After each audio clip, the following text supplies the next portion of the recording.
السلام علیکم first year بیٹا، آج ہمارا اس کا لاسٹ ٹاپک ہے 4 چیپٹر کا، جس کی ہیڈنگ ہے جھوٹ بولنا۔ ہم پڑھ رہے تھے ٹاپک مختلف عمر کے بچوں کے مسائل اور ان کا حل، اور اس میں ہم نے پریویس لیکچر میں یہ ڈسکس کر لیے تھے تمام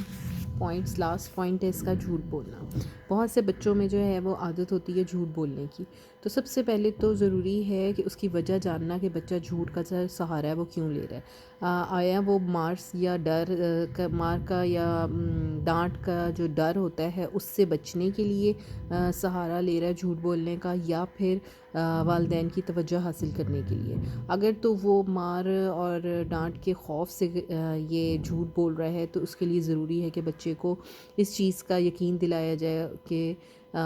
اس کے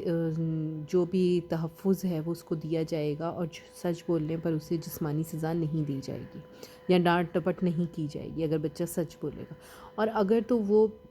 صرف پیرنٹس کی توجہ حاصل کرنے کے لیے ایسے کر رہا ہے، تو پھر جو ہے وہ اس چیز کو قطعی طور پر الاؤ نہیں کرنا چاہیے کہ وہ جھوٹ بولے، اور بچوں کو جو ہے وہ مختلف سرگرمیوں میں مصروف رکھنا چاہیے اس ایج کے۔ بچے جو ہیں وہ خاص طور پر جب دوسرے بچے کوئی غلطی کرتے ہیں تو اس غلطی کو بھی اپنے سر لے لیتے ہیں اور جھوٹ بولتے ہیں تاکہ دوسرے بچے کا تحفظ کیا جائے۔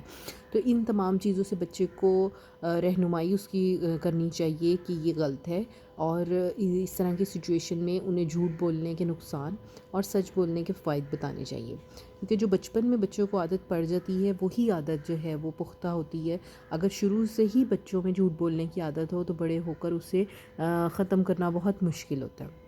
تو بچوں کی پرورش کے لیے جو ہے وہ والدین کو بہت سی چیزوں کا جو ہے وہ خیال رکھنا پڑتا ہے کہ ان کے جو جذبات ہیں وہ ہرٹ نہ، ان کی ایموشنز، کیونکہ جس طرح سے بڑے جو ہیں وہ ایک چاہتے ہیں کہ ان سے پیار اور محبت اور عزت سے بات کی جائے، اسی طرح سے بچہ بھی چاہتا ہے۔ تو بچے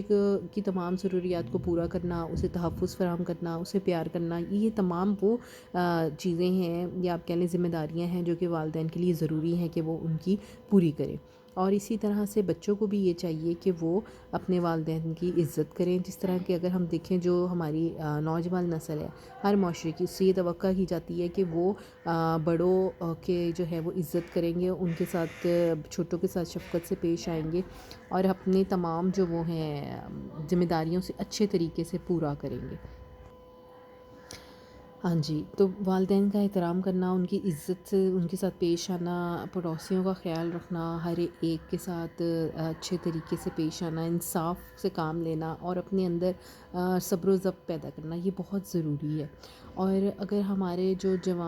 نوجوان نسل ہے ان کے اندر یہ تمام خوبیاں ہوں گی تو یہ ایک مثبت پہلو رکھتا ہے۔ اسی طرح سے ہمیں نبی پاک صلی اللہ علیہ وسلم کی زندگی جو ان کے اسوۂ حسنہ ہیں اس سے بھی بہت رہنمائی ملتی ہے۔ اگر ہم ان کے اوپر عمل کریں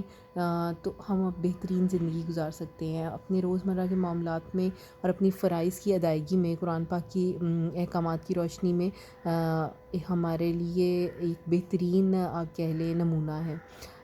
جیسے نبی پاک صلی اللہ علیہ وسلم کا ارشاد ہے کہ بہترین انسان وہ ہے جس سے دوسروں کو فائدہ پہنچے۔ تو ہمیں اپنے آپ کو یا اپنی ذات کو اس طرح سے آپ کہہ لیں کہ پیش کرنا چاہیے کہ جس سے کسی کو تکلیف نہ پہنچے بلکہ ہم دوسروں کے لیے آسانی کا سبب بنیں۔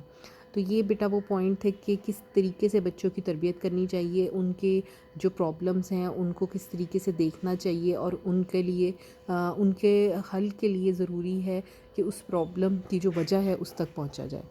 تو بیٹا اس ہوپ فلی آپ کو سمجھ لگ گیا ہوگا، کوئی پرابلم ہے تو آپ پوچھ سکتے ہیں۔ Thank you so much.